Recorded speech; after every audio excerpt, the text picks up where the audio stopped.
Hello everyone. जैसा कि आप जानते हैं हम ओ लेवल का सिलेबस कवर कर रहे हैं और उसमें हमारा चैप्टर 1 रनिंग में है और चैप्टर 1 का आज हमारा पार्ट 9 है जिसमें कि हम कंप्यूटर मेमोरी के बारे में जानेंगे। प्रीवियस की वीडियोस में भी आपने देखा हमने कंप्यूटर सिस्टम की जो मेमोरीज होती हैं उनसे रिलेटेड हमने एक टॉपिक डिस्कस करा था जो आई होप आप लोगों ने इस वीडियो से पहले देख लिया होगा। आज हम जो टॉपिक कवर करने जा रहे हैं वो रहेगा हमारा प्राइमरी मेमोरी से रिलेटेड। प्रीवियस की वीडियो में जैसा कि आपने देखा कि हमने मेमोरीज को 4 पार्ट्स में डिवाइड करा, register, cash, primary and secondary. आज की वीडियो में हम जो टॉपिक कवर करने जा रहे हैं वो हमारा प्राइमरी मेमोरी का रहेगा। और जैसा कि आप जानते हैं ये जो हमारा कोर्स डिज़ाइन किया गया है ओ लेवल का जो नाइलेट के थ्रू डिज़ाइन किया गया है एक कोर्स है उसके लिए है टोटली बेस्ड। और ये जो नाइलेट ने अभी रिवाइज किया था टोटली उस पर बेस्ड है। ठीक है, तो आप जानते हैं मॉडल भी हमारा मॉडल 1 M1R5 है रनिंग में।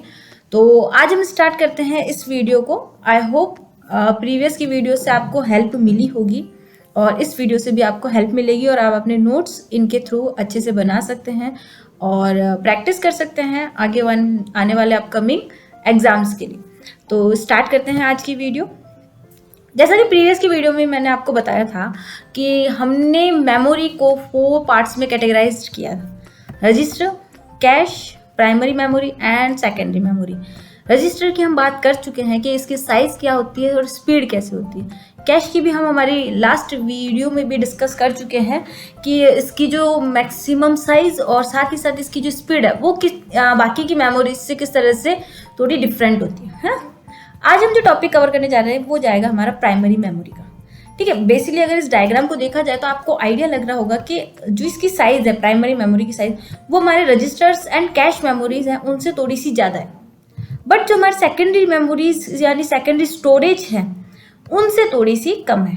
बट स्पीड इसकी इनकी तुलना में तो थोड़ी कम है बट सेकेंडरी मेमोरी से भी थोड़ी ज़्यादा है। ठीक है, तो ये 2 टर्म्स आपको समझ में आते हैं, एक तो इस इमेज को देखने से स्पीड और साथ ही साथ मेमोरी स्टोरेज कैपेसिटी। ठीक है, आज हम बात करने जा रहे हैं प्राइमरी मेमोरी की जो कि हमारी मेन मेमोरीज भी कहलाती हैं।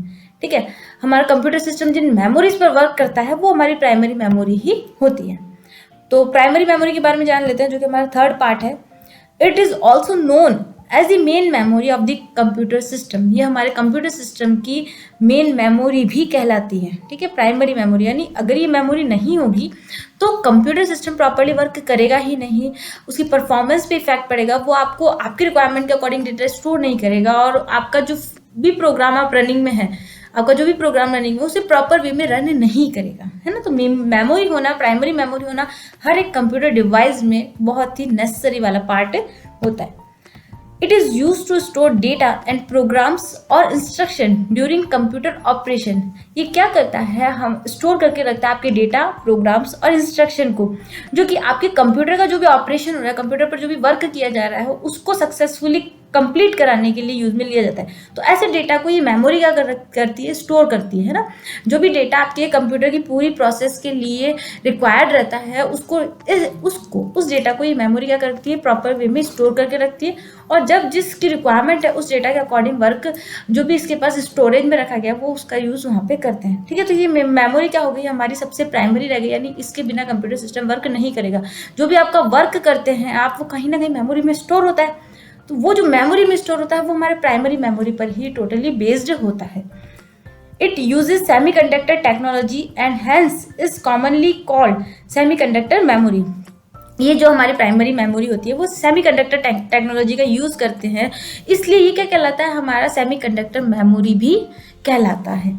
ठीक है, primary memory is of 2 types. Primary memory को हम 2 टाइप्स में डिवाइड कर सकते हैं, जिसमें फर्स्ट आता है हमारा रैम आता है एंड सेकंड आता है जो है वो हमारा क्या आता है, रोम आता है। ठीक है, हम जो हमारी प्राइमरी मेमोरी है जिनके बिना हमारा कंप्यूटर सिस्टम प्रॉपर्ली वर्क नहीं करता है उन्हें 2 टाइप्स में डिवाइड कर सकते हैं। ठीक है, एक तो हमारा जो रैम आपको दिख रहा है रैंडम एक्सेस मेमोरी, ठीक है, और एक आता है हमारा रोम यानी रीड ओनली मेमोरी।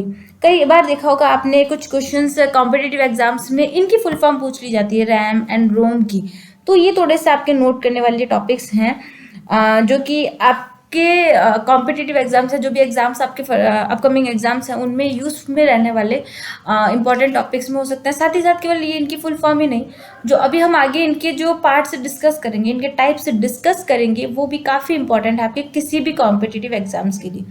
ठीक है, तो आई होप अभी तक तो आपको समझ में आया कि हमारी प्राइमरी मेमोरी कौन सी है, जो कि हमारे कंप्यूटर सिस्टम के वर्क के लिए, प्रॉपर वर्क के लिए जरूरी है। सेकेंडरी मेमोरी इतनी जरूरी नहीं है, वो केवल आप अपनी स्टोरेज के लिए उसका यूज करते हैं। बट प्राइमरी मेमोरी ऐसी मेमोरी होगी जो कि आप जब अभी जो भी काम कर रहे हैं उसके डेटा को होल्ड करके रखती है ना। सपोज आप किसी कोई फाइल बना रहे हैं, डॉक्यूमेंट क्रिएट कर रहे हैं, तो वो जो फाइल डॉक्यूमेंट आप क्रिएट कर रहे हैं वो कंप्यूटर की जो प्राइमरी मेमोरी है उसके अकॉर्डिंग ही आपका सेव हो रहा है, और उसके अकॉर्डिंग ही वो एप्लीकेशन प्रॉपर वे में रन कर रही है, कंप्यूटर सिस्टम में लोड होकर आपको शो करवा रही है। तो ये सभी, इन सभी वर्किंग को हर एक एप्लीकेशन पे वर्क करने के लिए प्राइमरी मेमोरी की रिक्वायरमेंट रहती है। अब हम बात करते हैं हमारे इन दो टाइप्स की, जो कि हमारे रैम एंड रोम में।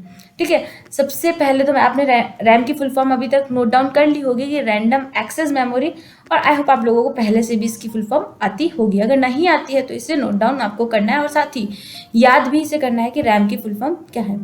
It is a volatile memory, यानी ये कौन सी मेमोरी हमारी चेंज होने वाली, यानी इस पर जो भी डेटा रखा जाता है वो ऑटोमेटिकली चेंज हो जाता है ना। जब तक पावर मिल रहा है इस मेमोरी को, इस रैम का डेटा क्या रहता है, स्टोर्ड रहता है। बट जैसे ही पावर कट होता है तो इसका डेटा क्या हो जाता है, लॉस हो जाता है। Volatile memory stores information based on the power supply. Power supply के अकॉर्डिंग ही क्या करते हैं, वॉलेटाइल मेमोरी इंफॉर्मेशन को स्टोर करके रखता है। If the power supply fails, interrupted, stopped, all the data and information on this memory will be lost। अगर हमारी पावर सप्लाई किसी भी तरीके से उसमें कोई इंटरप्शन होता है, कोई रुकावट आती है, या किसी तरह से वो रुक जाता है पावर सप्लाई, तो जो भी डेटा या इन्फॉर्मेशन हमारे रैम पर रखा होता है, इन रैम्स पे, वो क्या हो जाता है, लॉस्ट हो जाता है। ये जो रैम्स होती है ये कहाँ पे अटैच करते हैं, हम हमारे मदरबोर्ड्स पर अटैच करते हैं। सपोज आपके कंप्यूटर सिस्टम में पावर है ना, आपने कोई एप्लीकेशन ओपन कर रखी है, आपने वेबसाइट ओपन कर रखी है, आपने कोई ब्राउजर रन कर रखा है, जैसे ही आप, तो तब तक क्या रहेगा, वो डेटा आपके इस रैम पर स्टोर रहेगा और आपको प्रॉपर वे में वो एप्लीकेशन रन होकर मिल जाएगी। बट जैसे ही कंप्यूटर सिस्टम का पावर कट हुआ, वो जो डेटा आपके रैम पर स्टोर हो जाता है, किसी भी वेबसाइट पर आप विजिट कर रहे हैं या कोई भी एप्लीकेशन आपने रनिंग में कर रखी, तो जैसे पावर कट हुआ वो सारा डेटा क्या हो जाएगा, लॉस्ट हो जाएगा, है ना, वो खो जाएगा, वो आपको मिलेगा ही नहीं कि आपने कौन सी वेबसाइट ओपन रख रखी थी। हाँ, ये बात अलग है, अगर आप किसी ब्राउजर पर हैं, विजिट कर रहे हैं, तो उसकी हिस्ट्री क्रिएट हो जाएगी। बट एक तरह से देखा जाए तो वो एप्लीकेशन पूरी बंद हो रही है, वो पूरी विंडो क्या हो गई है, बंद हो गई है। अब जब आप रीस्टार्ट करेंगे अपने फ़ोन को, तो वो विंडोज़ वैसी नहीं मिलेगी जैसा कि आपके पावर होने के टाइम पर थी, है ना। पावर कट होते हुए क्या हो गया, सारा मेमोरी लॉस्ट हो गया, और जो भी रैम का डेटा था वो क्या हो गया, इरेज हो गया, है ना। तो इसलिए क्या कहते हैं, हम इसे वॉलेटाइल मेमोरी कहते हैं, यानी जो भी इसका डेटा होता है वो चेंज हो जाता है। पावर कट होते ही, पावर नहीं मिलती है तब तक वो डेटा लॉस हो जाता है, और जैसे पावर मिलती है तो जो भी आप वर्क कर रहे होते हैं वो डेटा हमारे रैम पर स्टोर कर दिया जाता है। RAM is used for booting up और स्टार्ट द कंप्यूटर। रैम किस लिए यूज़ में ली जाती है, हमारे कंप्यूटर सिस्टम को बूट करना है हमें, या कंप्यूटर सिस्टम को कह दे स्टार्ट करना है, उसके लिए हमारे रैम की रिक्वायरमेंट रहती है। आप सभी बूटिंग प्रोसेस तो जानते ही होंगे, मैंने एक शॉर्ट्स भी डाल रखे वीडियोस में, जैसे कि RSCIT वाले में होंगे शायद, मेरे ख्याल से वाली प्लेलिस्ट में, या फिर किसी और शॉर्ट्स वाली जो जनरल नॉलेज से रिलेटेड प्लेलिस्ट है उसमें आपको मिल जाएगा कि बूटिंग क्या होती है। फिर भी मैं एक लाइन यहाँ पे आपको इसी समय डिस्क्राइब करने के लिए बता देती हूँ हल्का सा। कंप्यूटर का पावर बटन ऑन होने से लेके जो आपकी डेस्कटॉप स्क्रीन आती है ना, उसके बीच में जो भी प्रोसेस की जाती है, होती है कंप्यूटर सिस्टम के अंदर, वो जो प्रोसेस है वो क्या कहला रही है, आपकी बूटिंग। यानी कंप्यूटर को बेसिकली स्टार्ट करने की जो प्रोसेस होती है वो क्या कहलाती है, आपकी बूटिंग। ठीक है, तो आई होप आपका ये भी क्लियर हुआ कि बूटिंग क्या है ना। RAM is used for booting up, यानी कंप्यूटर सिस्टम को स्टार्ट करने के लिए हम किसका यूज करते हैं, रैम का। It temporarily stores programs data which has to be executed by the processor। ये temporarily डेटा को स्टोर करके रखती है जो कि हमारे प्रोसेसर, हमारे CPU के थ्रू एग्जीक्यूट किया जाना होता है, उसको रन किया जाना होता है। तो उस डेटा को कौन स्टोर करके रखता है, रैम। है ना। आप किसी भी एप्लीकेशन पर वर्क कर रहे हैं, सपोज आपने 2+2 का एक सीक्वेंस दी कि इसे प्लस करके हमें बता दिया जाए, तो आपने इनपुट तो करवा दिया 2+2, तो इस डेटा को स्टोर कौन करके रख रखा है? रैम। वो ही आपको जो सीपीयू के थ्रू प्रोसेस होकर रिजल्ट आएगा उसके थ्रू ही रैम पर स्टोर डेटा आपको शो होगा। सपोज आपने वो फाइल सेव नहीं करी और आपके कंप्यूटर सिस्टम का पावर कट हो गया, तो वो डेटा क्या हो जाएगा? लॉस हो जाएगा, जब तक कि आप उसे सेव नहीं करेंगे। ठीक है, तो यानी आपको अगर सेव रखना है तो उस फाइल के लिए आपको एक लोकेशन सेट करनी होगी और वो फाइल सेव करनी होगी, तब तो वो सेव हो जाएगी। बट अगर आपने कोई फाइल सेव नहीं करी होगी या पावर कट बीच में ही हो जाता है, तो वो फाइल के आपके लॉस होने के चांसेस रहते हैं। ठीक है, तो यानी आपको समझ में आया रैम क्या है? हमारी एक वॉलेटाइल मेमोरी।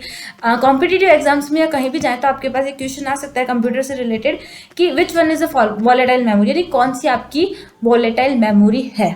आपके पास ऑप्शन दे दिया जाएगा, रैम दे दिया जाएगा, रोम दे दिया जाएगा, ईपी रोम दी जाएगा, पीपी रोम दी जाएगा। ठीक है, तो आपसे एग्जाम्पल दे दी जाएंगे, बट आपको पता होना चाहिए कि रैम कौन सी है, यानी वॉलेटाइल है, यानी चेंजेबल है, यानी चेंज हो जाता है इसका जो भी डेटा होता है। ठीक है, तो आई होप आपको ये सिंपल सा जो ये मैंने रैम के बारे में समझाना चाहता हूँ वो समझ में आ गया, क्योंकि बेहद सिंपल है कि चेंज हो जाती है और इसको जो टेम्परेरी डेटा होता है उसके लिए स्टोर करके रखता है। जैसे पावर कट हो जाता है, डेटा लॉस्ट हो जाता है। ठीक है, बेहद सिंपल।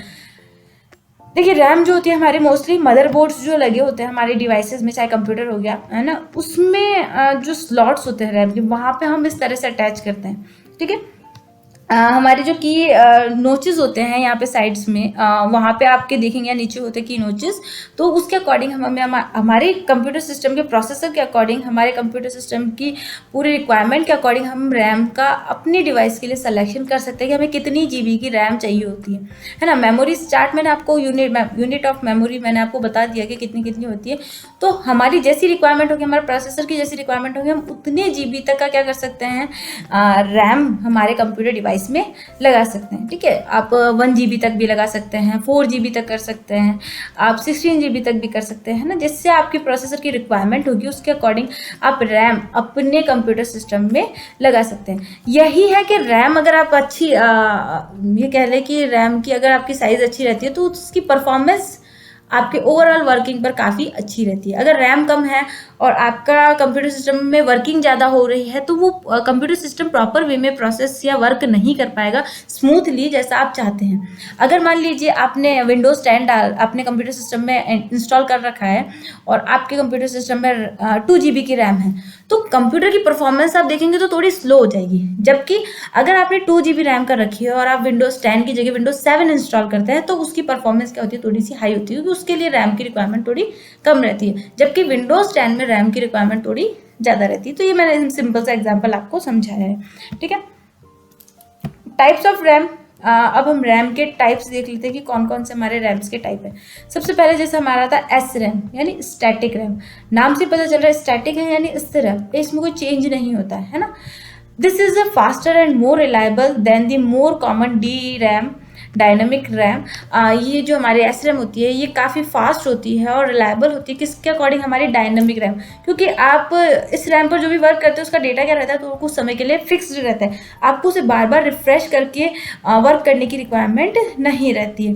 जैसा कि आपने देखा होगा, हम इसका एक सिंपल सा एग्जाम्पल ले लेते हैं छोटा सा, ताकि आपको एस रैम और डी रैम के बारे में समझ में आ जाए। स्टैटिक यानी फिक्स यानी स्थिर, और डायनामिक यानी जो चेंजेबल होती है, परिवर्तनशील होती है। ठीक है, अब इसका एक एग्जांपल हम देखते हैं। जैसे आप किसी बैंक की वेबसाइट पर जाते हैं ना, तो अगर आपको कहा जाता है कि please don't press the back option, है ना, तो अगर आप वो प्रोसेस कर देते हैं या तो इधर रुक जाते हैं तो वहाँ पे आपको कहा जाता है रिफ्रेश करिए, है ना। तो वो जो रिफ्रेश है वो ही क्या कहला रहा है, आपका डायनामिक रैम कहला रहा है।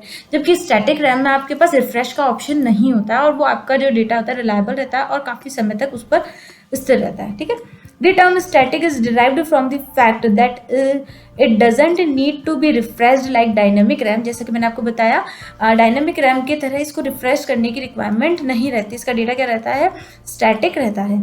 S RAM is often used only as a memory cache usually found in the CPU L1, L2 and L3। S RAM का अगर हम बात कर ले तो बेसिकली कहाँ पे यूज़ में ली जाती है, जो हमारे CPU होते हैं उसके लेवल 1, लेवल 2 और लेवल 3 की जो कैश होती है उसमें पाए जाने वाला जो भी मेमोरी के कैश होती है उसके यूज़ के लिए हम क्या करते हैं, कैश का यूज सॉरी एस रैम का यूज़ करते हैं ना। यानी जो कैश से रिलेटेड जो भी हमारा डेटा होता है L1, L2, L3 पर हम जो भी सर्च करना चाहते हैं या जो भी हमारी रिक्वायरमेंट होती है वो हम किस रैम के थ्रू सर्च करते हैं, हमारे एस रैम के थ्रू। यानी जो डेटा है वो हमारा किस पर है, बेसिकली हमारे CPU के कैश लेवल पर है। उन कैश लेवल पर जो हम डेटा सर्च करते हैं या वर्क करते हैं वो हमारे किस पर अकॉर्डिंग होता है, स्टैटिक रैम के अकॉर्डिंग होता है। अब बात करते हैं हम डी रैम, यानी क्या है, dynamic RAM. D RAM is a type of memory used in most personal computers. Basically D RAM का यूज जो भी इसकी फुल फॉर्म है एक डायनामिक रैम है। सबसे पहले तो ये इंपॉर्टेंट पूछा जा सकता है कि एस रैम की फुल फॉर्म है डी रैम की, तो डी रैम यानी डायनामिक रैम, यानी इसका जो डेटा होता है वो हर सेकेंड क्या होता है, रिफ्रेश होता रहता है ना। जैसे स्टैटिक में फिक्स रहता है उसी तरह डायनामिक में इसका जो डेटा होता है वो रिफ्रेश होता रहता है। D RAM is a type of memory use in most personal computers में हम डी रैम का यूज करते हैं। रैम्स कई तरीके की होती है, तो जैसे हमारे प्रोसेसर की रिक्वायरमेंट है वैसे हम रैम्स का सिलेक्शन हमारे डिवाइसेस के लिए कर सकते हैं। अब आता है हमारा एस डी रैम, ठीक है। S D RAM stands for synchronous D RAM, ठीक है, synchronous dynamic random access memory, ठीक है, फुल फॉर्म ये होगी। इनमें भी रैम का फुल फॉर्म तो आपको पता ही था इसलिए मैंने यहाँ नहीं बताया, बट आई होप आप लोगों को पता होगा रैम यानी रैंडम एक्सेस मेमोरी, तो इसकी फुल फॉर्म क्या हो जाएगी, डायनामिक रैंडम एक्सेस मेमोरी, ठीक है। तो ये आपको ध्यान में रखना है। इसी तरह S D RAM synchronous dynamic random access memory, a new type of D RAM that can run at much higher clock speeds than conventional memory. SDRAM actually synchronize itself with the CPU. जो SDRAM होती है ये अपना जो data होती है उसको synchronise करती है किसके अकॉर्डिंग, जो कंप्यूटर CPU होता है उसमें जो क्लॉकवाइज वर्क किया जाता है उसके अकॉर्डिंग क्या करती है, अपना डेटा सिंक्रोनाइज करती है, यानी किस समय पर कौन सा वर्क किया जा रहा है मेमोरी के साथ, तो उसके अकॉर्डिंग वर्क करती है और डेटा को स्टोर करके रखती है कि किस टाइम पर कौन सा वर्क कौन से मेमोरी के लिए किया गया, ठीक है। तो ये होती है हमारी synchronous dynamic random access memory, यानी डेटा तो चेंज होता रहता है बट ये अपना क्या करती है, CPU का जो टाइम होता है उसके अकॉर्डिंग अपने आप को सिंक्रोनाइज करती रहती है। फिर हम बात करते हैं DDR2 SD RAM, abbreviation is double data rate synchronous dynamic random access memory 2 is the type of DDR that supports higher speed than its ancestor DDR SD RAM, ठीक है।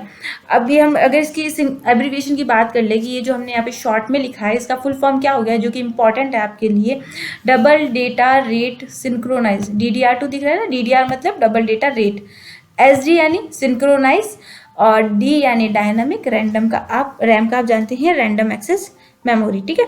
तो ये क्या है, DRM एक प्रकार का, ये DDR जो एक आपके एंसेस्टर DDR SDRM है उसकी तुलना में क्या है, हाई इसकी स्पीड हमें मिल जाती है, हाई परफॉर्मेंस हमें मिल जाती है, हाई स्पीड को सपोर्ट करता है और जो हमारे कंप्यूटर की परफॉर्मेंस है वो भी क्या होती है, इसमें बढ़ती जाती है, ठीक है।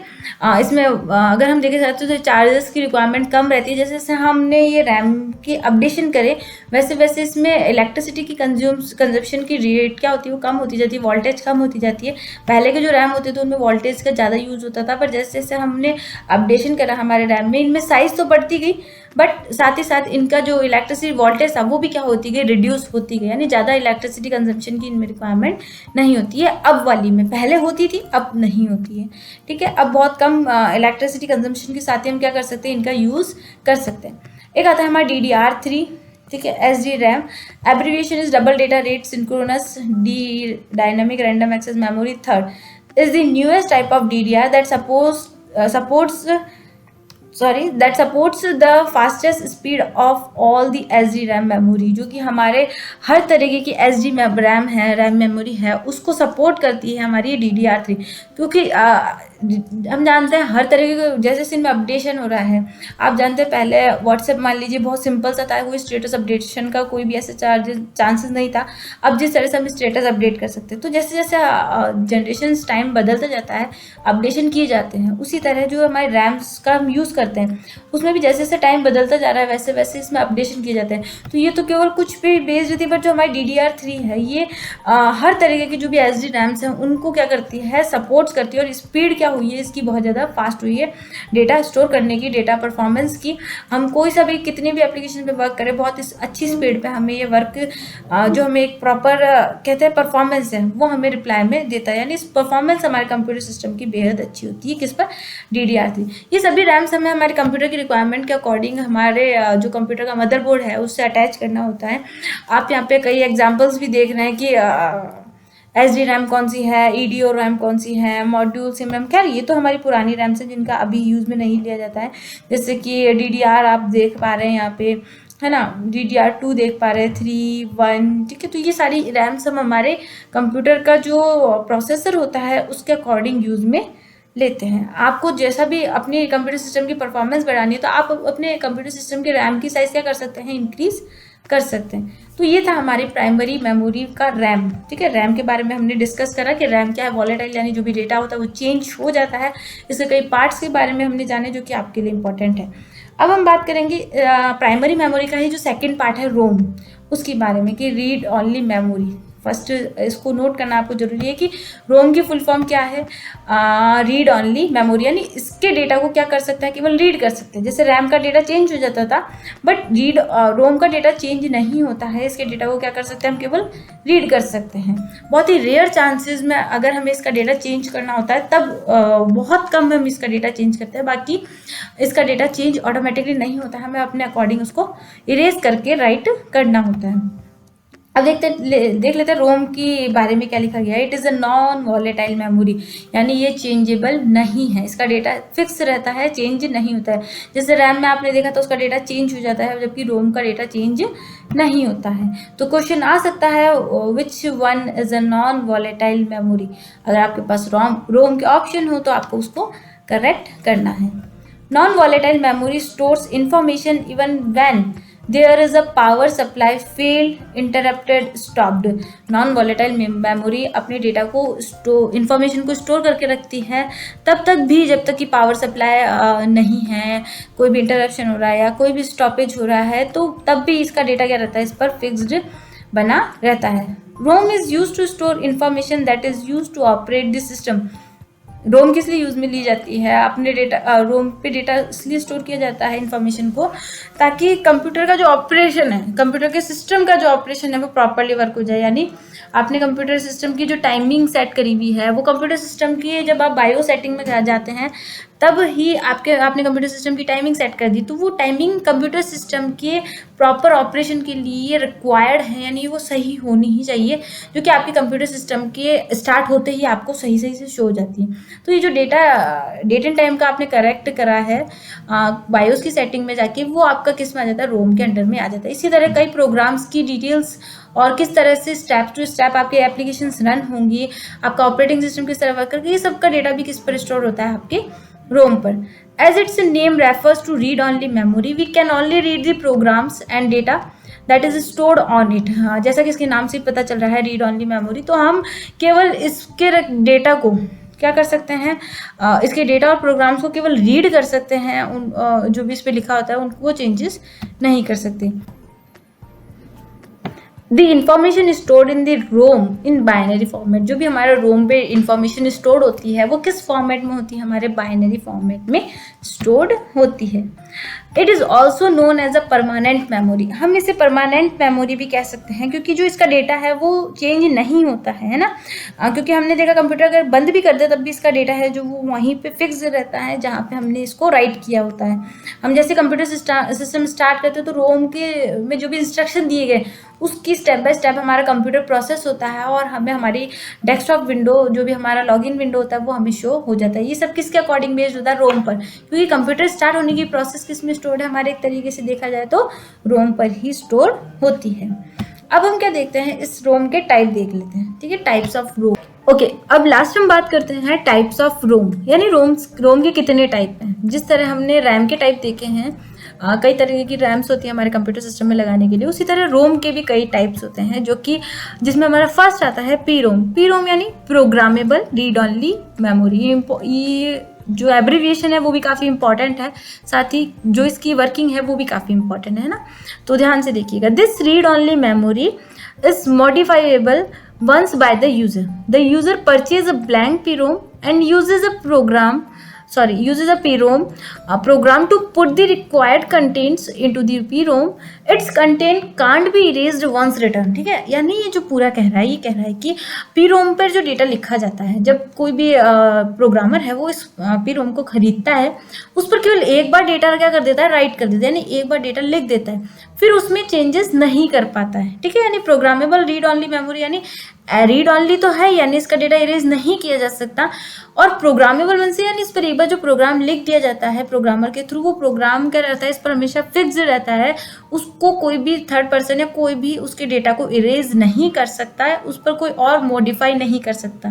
ठीक है, तो ये होता है हमारा PROM का मतलब। इसी तरह एक होता है हमारा EPROM। EPROM का मतलब erasable programmable read only memory.